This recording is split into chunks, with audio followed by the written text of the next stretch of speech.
Kalau sudah tiada, baru terasa bahwa kehadirannya sungguh berasa. Salah satu ironi terbesar dalam hidup manusia adalah kecenderungan kita untuk mengabaikan apa yang sudah ada di genggaman.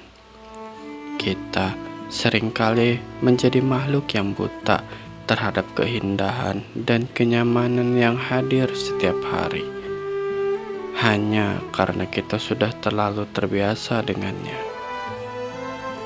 Fenomena psikologis ini membuat kita menganggap kehadiran seseorang atau sesuatu sebagai sebuah kepastian yang akan selalu ada selamanya.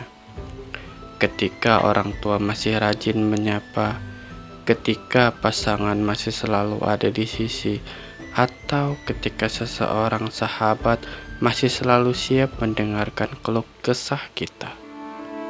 Semua itu seringkali kita terima begitu saja tanpa rasa syukur yang mendalam. Kita menganggapnya sebagai rutinitas biasa, seperti udara yang kita hirup setiap detik. Kita baru menyadari betapa berharganya udara tersebut justru ketika kita mulai merasa sesak dan kehabisan napas.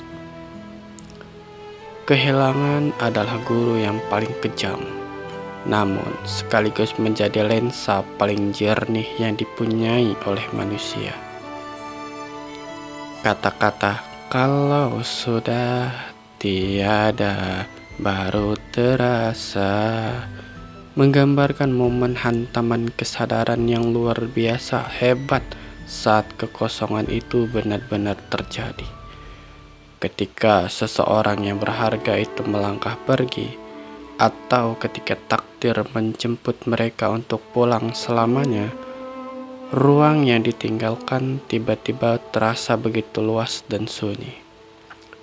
Di dalam kesunyian itulah memori-memori kecil yang dulunya kita anggap sepele mulai berputar kembali dengan gaung yang sangat keras.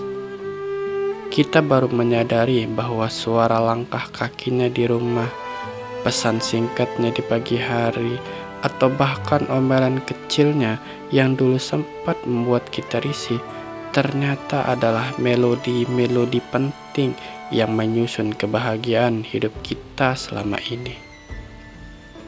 Disinilah makna dari kalimat kehadirannya sungguh berasa, menemukan bentuknya yang paling nyata. Dampak atau impact dari keberadaan mereka baru benar-benar terlihat ketika tiang penyangganya sudah runtuh. Baru terasa betapa beratnya beban hidup yang selama ini ternyata mereka bantu pikul tanpa suara. Baru terasa betapa dinginnya dunia ketika kehangatan yang biasa mereka berikan secara cuma-cuma kini telah lenyap. Kita seringkali meremehkan hal-hal kecil, padahal akumulasi dari hal-hal kecil itulah yang membentuk fondasi kenyamanan hidup kita.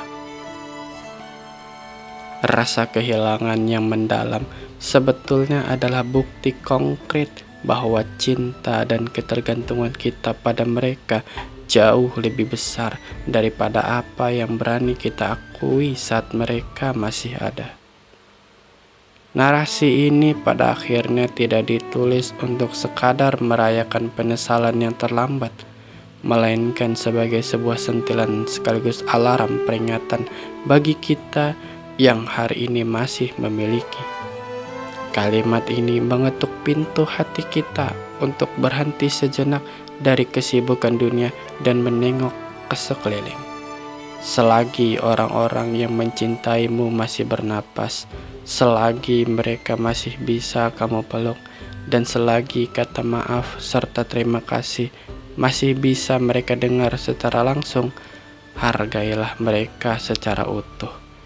Jangan biarkan kesadaranmu baru terbangun saat kamu sudah berdiri di depan ruang yang kosong, sebab tidak ada rasa sepi yang lebih menyakitkan daripada saat menyadari nilai seseorang tersebut ketika satu-satunya hal yang bisa kamu lakukan hanyalah merindukan bayangannya.